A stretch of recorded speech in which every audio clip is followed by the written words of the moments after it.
Welcome to Sweet Life Beat Life. We hope this video helps. In this video, I will explain how to calibrate your stage's power meter.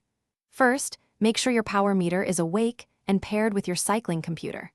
Next, position your bike so the crank arm is pointing straight down at the 6 o'clock position. It's crucial to unclip your shoes from the pedals to prevent any unintended pressure on the crank arm during this process.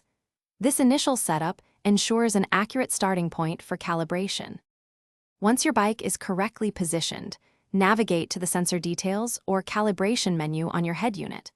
Look for the option labeled Zero Reset or Calibrate and select it. Your head unit will then communicate with the power meter to perform the calibration. A confirmation message, often a small number or a successful notification, will appear, indicating the process is complete and your power meter is ready. After a successful zero reset, your head unit will display a calibration value.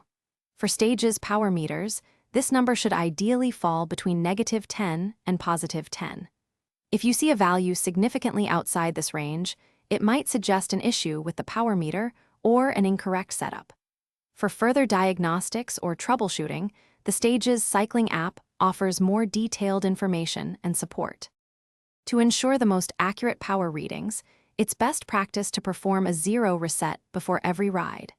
Additionally, if there's been a significant change in ambient temperature, recalibrating is highly recommended.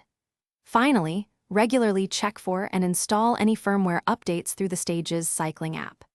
These simple steps will help maintain the precision and reliability of your stage's power meter for countless rides.